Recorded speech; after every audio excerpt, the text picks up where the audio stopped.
And then we did it in just one shot. That's right, just one. We didn't need close-ups. Most directors find coverage to be a safety net.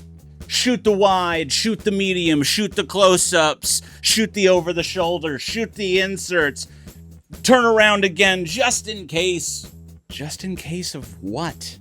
That's the question I ask on set all the time, and the answer is usually uncomfortable. Just in case I don't trust what I'm seeing in the room.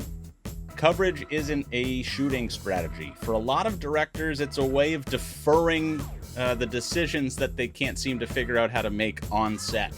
And then they take that decision home to the editing room and wonder why nothing feels right. If you can tell the story in one shot, you should do it in one shot. I worked in the AD department on Moonrise Kingdom, the Wes Anderson film, and what I can tell you is that Wes Anderson does not figure it out on the day. Hey! Cat food! I think it's a clue! That's her. The shots are planned, the blocking is planned, the lenses are picked out.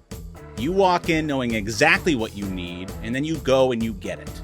And from where I was standing, we moved, man. We moved. The day had a rhythm to it. Decisions got made and they stayed made. There was no, let's also go grab this close-up just in case. Either it was in the plan or it wasn't. And because it was in the plan, it was right. That kind of precision does not come from being Wes Anderson. It comes from doing the work beforehand. Here's the thing about intentional shooting that doesn't show up in any filmmaking tutorial. It doesn't just save time, it creates time. When you know what you need, you get it faster. And when you get it faster, something opens up that most directors never even get to think of. Time to play. Not scrambling to cover your ass. Trying something that wasn't in the plan because you have the bandwidth to do it.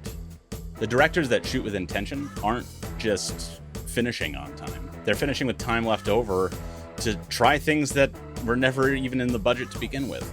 Coverage hoarding just closes that door before you even get close to it. This is a confidence problem, full stop. Directors overcover because they don't trust themselves yet. They haven't done enough reps to know when a take is right, and they want to try and protect themselves with all sorts of different angles so that when they get in the editing room, they have plenty of options. And I get it. I mean, the editing room seems so far away when you're standing on set, and you just want to have options over there. So, you think you're doing the right thing. But options that you shot out of fear, they never line up in the editing room. You can feel it in the edit. Something's missing, something's off, and you can't quite pinpoint what that is. What you're missing is a point of view. The camera has to want something, and if the person behind the camera doesn't know what that thing is, the audience isn't going to know either. You want to get better at coverage, stop thinking about what you might need. Start thinking about what the scene needs, and walk in knowing that. If you get it fast and there's time left, use it. Try something. Break your own plan. But you only get that freedom if you had a plan to break in the first place.